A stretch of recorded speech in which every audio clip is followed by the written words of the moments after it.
বন্ধুরা, আজকে আমি চলে এসেছি আপনাদের কাছে একটা রেমেডি তৈরি করার জন্য। আমাদের শীতকালে কিন্তু বেশিরভাগ মানুষের, আমি বলছি না যে সবার, কিন্তু বেশিরভাগ মানুষেরই হাত পা ফাটে, বিশেষ করে পায়ের গোড়ালি সেগুলো ফাটতে থাকে, যার জন্য মানুষের খুবই অস্বস্তি। আমার তো খুবই পা ফাটে, হ্যাঁ, এমনকি অনেক সময় মনে হয়, দেখবেন আমরা যে লেপটা গায়ে দিচ্ছি বা ব্ল্যাঙ্কেট গায়ে দিচ্ছি, কোনো সময় সেই পায়ের গোড়ালির সাথে যেরকম আটকে যায়, একটা আওয়াজ হয় এরকম। আবার অনেকের তো অসহ্য যন্ত্রণা হয়, এটা নিয়ে খুবই যন্ত্রণা ভুগতে থাকেন সারাটা শীতকাল। তো তার জন্য অনেক রকম ক্রিম ব্যবহার করি আমরা, কিন্তু আমি দেখেছি বোরোলিনের থেকেও ভালো এই রেমেডিটা বিশেষ করে কাজ করছে। তা সেটা আমি আজকে আপনাদেরকে দেখাবো কিভাবে রেমেডিটা তৈরি করতে হয়। একদম ঘরোয়া পদ্ধতিতে সমস্ত কিছু জিনিস আপনি বাড়িতেই পেয়ে যাবেন, আর যেটা না পাবেন সেটা একটু সংগ্রহ করে নেবেন। এরকম কিছু বিশেষ জিনিস না, দেখুন আমি নিয়ে এসেছি এই যে সরষের তেল, হেলদি টেস্টির একটা সরষের তেল এনেছি। আপনি এটা যে কোনো ব্র্যান্ডেরই সরষের তেল আনতে পারেন। আর এনেছি আমি এই বাজাজের একটা নারকেল তেল, কোকোনাট অয়েল। তবে এটা কোকোনাট অয়েলই হতে হবে, কারণ নিহার টিহার পাতলা তেল হলে কিন্তু হবে না, একটু মোটা ধরনের কিছু একটু তেল আনতে হবে। এই দুটো নিয়েছি। আর নিয়েছি কি, দুটো মোমবাতি। এই দেখুন দেখুন বন্ধুরা, দুটো মোমবাতি নিয়েছি। আর কি নিয়েছি, আমার বাগানে অ্যালোভেরা গাছ আছে, সেই অ্যালোভেরা গাছের একটা পাতা এই যে আমি খণ্ড খণ্ড করে কেটে রেখেছি। এই যে এইবার কি করছি আপনারা দেখুন। এই দেখুন, প্রথমে যেটা করতে হবে আমাদেরকে, একটা ছুরির সাহায্যে মোমটাকে এরকম করে ছুলে নিতে হবে। ছুলে একেবারে গুঁড়ো গুঁড়ো গুঁড়ো গুঁড়ো আকারে নিয়ে আসতে হবে। এই দেখুন আমি এটাকে, মোমটাকে গুঁড়ো গুঁড়ো করছি। এটা কিন্তু টুকরো টুকরো করে দিলে নাও হতে পারে, এই জন্য আমি গুঁড়ো গুঁড়োটা করছি। কিভাবে করছি একটু দেখে নেন।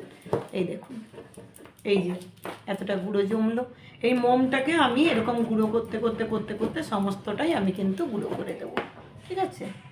দেখুন বন্ধুরা, আমি এই যে মোমটা যে গুঁড়ো করে নিচ্ছি, যতটা সম্ভব হয়েছে, একটু একটু গোটা গোটা থেকেছে, এরকমভাবে একটু একটু গোটা গোটা আছে, তাতে কোনো অসুবিধা হবে না, ওটা গলেই যাবে। এইবার কি করব, এটা চামচে করে মাপবো কত চামচ হয়েছে। এই দেখুন আমি একটা চামচ নিয়েছি, এই দেখুন এই 1 চামচ, 2 চামচ,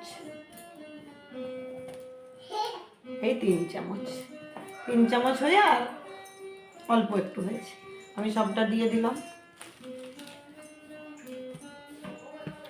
আর এই যে আমি অ্যালোভেরাগুলো আগে দেখিয়েছিলাম, এই যে অ্যালোভেরাগুলো, ওইগুলোর থেকে আমি জেলটা নিয়ে নিয়ে এই যে এখানে রেখেছি, আপনাদের দেখাবার জন্য একটা মাত্র রেখেছি। এই দেখুন, এটা এইভাবে ধরবেন, ধরে নিয়ে এই ওপরের খোসাটা উঠিয়ে দিতে হবে। এই দেখুন বন্ধুরা, এরকম করে খোসাটা উঠাবেন, উঠিয়ে নিয়ে কী করবেন, জেলটাকে বের করবেন। জেলটাকে নিয়ে এইভাবে বের করবেন।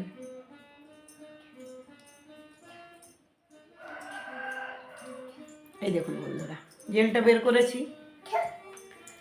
বের করেছি, এইবার এই জেলগুলোকে নিয়ে ছোট ছোট করে টুকরো করে কেটে নেব। জেলগুলোকে কেটে নেব।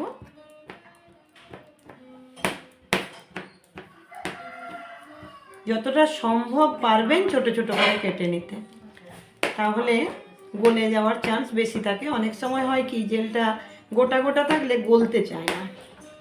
তো যতটা পারবেন ছোট ছোট করে কেটে নেবেন, যতটা পারবেন।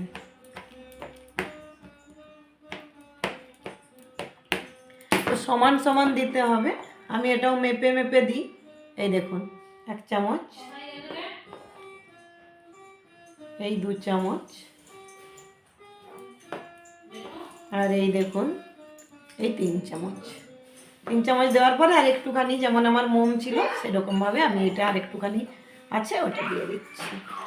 এই যে মোমটার সাথে আমি মিলিয়ে দিচ্ছি, মিলিয়ে আমি এখানে তুলে নেব, ঠিক আছে? এখানে তুলে নিলাম। এইবার সমপরিমাণ আমাকে সরষের তেল দিতে হবে, সমপরিমাণ নারকেল তেল দিতে হবে। সেটা দেখুন, এই বাটিটার মধ্যে নিয়েছি, এবারে বাটিটার মধ্যে আমি সমপরিমাণ সরষের তেল আর নারকেল তেল দেবো। এই যে দেখুন, সরষের তেলটা নিয়েছি 3 চামচ, তাহলে দিতে হবে আমাকে 1 চামচ, 2 আর 3, 3-এর পরে একটু যেহেতু ওরা ছিল এই জন্য সরষের তেলটাও এতটা দিলাম। আর দিতে হবে আমাকে নারকেল তেল।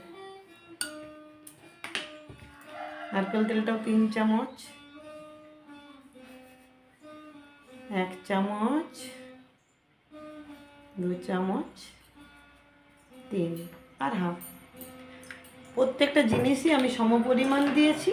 এবার এটাকে আমাকে ভালো করে মিলিয়ে নিতে হবে, খুব ভালো করে পেস্ট করে নিতে হবে। এটা একসাথে সবগুলো যাতে ভালো করে মিশে যায় সেটা আমাকে করতে হবে। খুব এরকমভাবে আমাকে মিলাতে হবে জিনিসটা। মিলিয়ে নিই। দেখুন বন্ধুরা, এটা আমি চামচে করে ঘেটে ঘেটে সব মিলিয়ে দিচ্ছি। এই দেখুন এরকম একটা জেলের মতো তৈরি হয়েছে, জেলই হয়েছে বলতে পারেন। অ্যালোভেরা জেলটা সবের সাথে মোটামুটি মিশে গেছে। আর যেটা একটু ছোট ছোট রয়েছে সেইগুলো কিন্তু গলে যাবে। ঠিক আছে, এইবারে এটাকে নিয়ে উনুনে আমরা চাপাবো।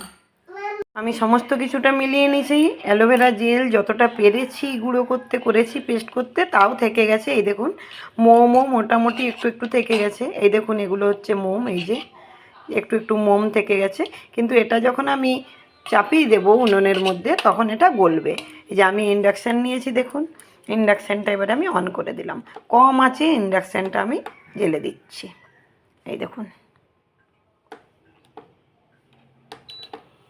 দেখুন এটা আমি কমিয়ে মোটামুটি 300-তে রাখলাম।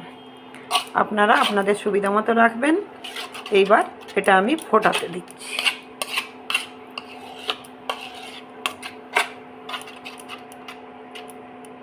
এখন মোটামুটি অনেকটা স্পিডে ফুটছে, কিন্তু আমি রেখেছি কিন্তু সেম আছে। এই দেখুন 300-তে দিয়েছিলাম, 300-তেই রেখেছি। এখন কিন্তু এটা অনেকটা পরিমাণ ফুটছে। আর মোমটা কিন্তু সমস্ত গলে গেছে, মোমটা গলে গেছে। আর এই অ্যালোভেরা জেলের যে টুকরোগুলো আস্তে আস্তে আস্তে আস্তে কমে যাবে, কিন্তু খানিকটা খানিকটা থেকে যাবে, সেগুলো আপনাকে বাদ দিতে হবে। এখন মোটামুটি এটা তৈরি হয়ে গেছে। এই দেখুন এর আকার হয়েছে এরকম। আর চামচে আমি তুলে দেখাচ্ছি, দেখুন এইরকম পাতলা থাকতে থাকতে কিন্তু আপনাদেরকে এটা নামিয়ে দিতে হবে, না হলে কিন্তু এটা বসে যাবে। যেহেতু মোমটা দেওয়া আছে একটু বসা বসাই হবে বোরোলিনের মতো, কিন্তু তাও আমাকে এখন এই পর্যায়ে এসে মোটামুটি নামিয়ে দিতে হবে। তাই আমি ইন্ডাকশানটা এখন আমি অফ করে দিলাম।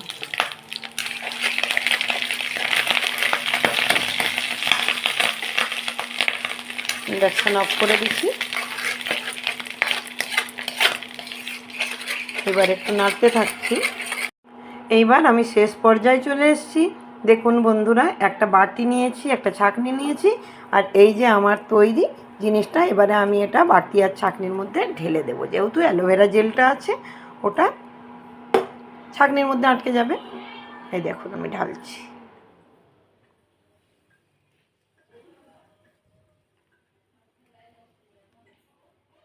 বন্ধুরা দেখুন আমি নিয়ে এসেছি, এই যে ছাঁকনিতে ছেঁকে নিয়ে এবারে আসলাম। এই দেখুন পাতলা তেলের মতো তৈরি হয়েছে, এটা গরম।